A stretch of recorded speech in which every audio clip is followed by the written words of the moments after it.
Hi. Today I want to share with you a couple ways to post pictures within Schoology. So I'm going to demonstrate 3 different methods that might work for you. The first is probably the simplest, but may not have the best results. So you would just post an update, check out the pictures here. And you would use the file attachment. So I'm hovering over there. It says file. That's different from any of these. So I'm going to click on file.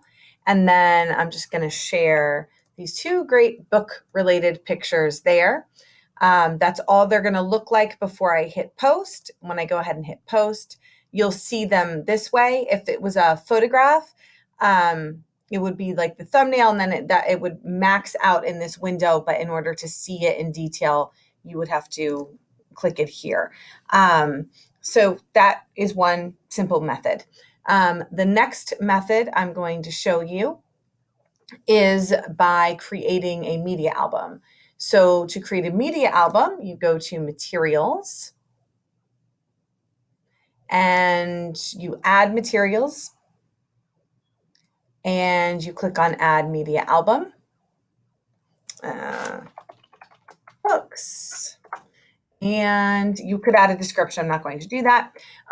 It is automatically, like the default, allows for students also to add media, something to consider. So I would probably turn that off depending on what the situation was.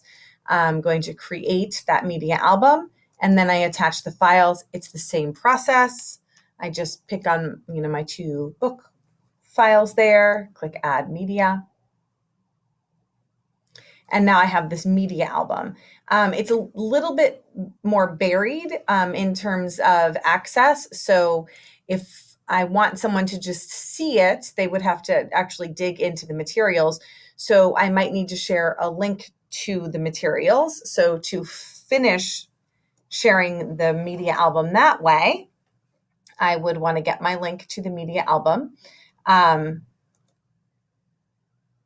which I do by having it open. I get that URL up here.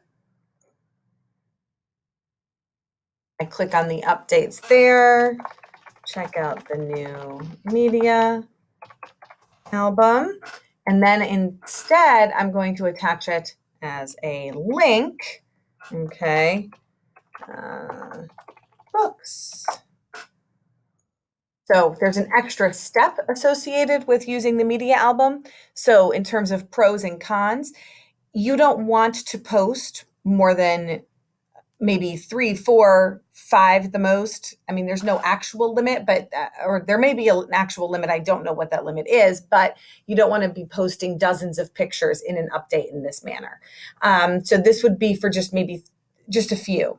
So if you do have a lot, a media album's the way to go. Plus, you can always continue to add to the media album, and the link stays the same. So that's method 1. Method 2. Method 3 is to combine your use of Google with a course update. So in that sense, how I would do that is I would create a Google folder. So I already created the Google folder. It's got my 2 book pictures in it. I can also change the way I'm looking at the contents of this folder. So I went from list view to grid view, and it will actually give me a little thumbnail of the pictures that way. Right now, my album isn't shared with anyone, so I would actually go up here to make sure that I get the shareable link. Okay, so that when I post this, if I want people to see it, then they have access. If I want people outside of our domain, which would be parents in this case, I need to change it from anyone at Pinecrest School with the link can view to anyone with the link can view. And that allows parents to see whatever I have in there, if that's my goal. Again, it's all going to be dependent. So now I can see that I've got this shared. I've got my link. I copied it with my keyboard command. So again, I copied the link with my keyboard command. I've got my folder ready. And so now what I'm going to do is I'm going to, again, post an update. It's always going to be about making sure you've got that update ready to go so that people can have the trigger to say, oh, something new has happened. And then I'm going to type in here. I like to make the first part bold. Check out the new pics. Okay. And then similar to how I wanted to post a link to the media album, I'm going to post a link here. This is my Google folder. Okay. And so this is the books Google Drive folder. Okay. And post.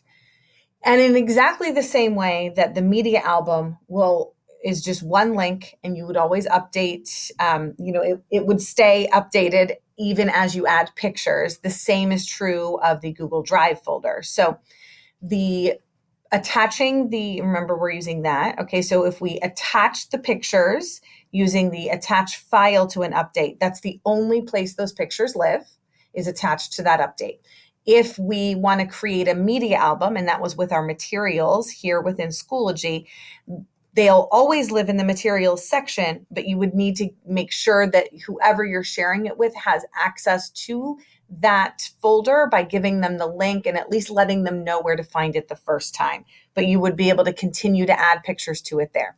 And then the third method was the Google Drive method, creating a folder with shared pictures, making sure the folder was shared appropriately, and then attaching a link to that Google Drive folder. So 3 methods. I hope this answered questions. And as always, if you have any more questions, feel free to reach out anytime. Have a wonderful day.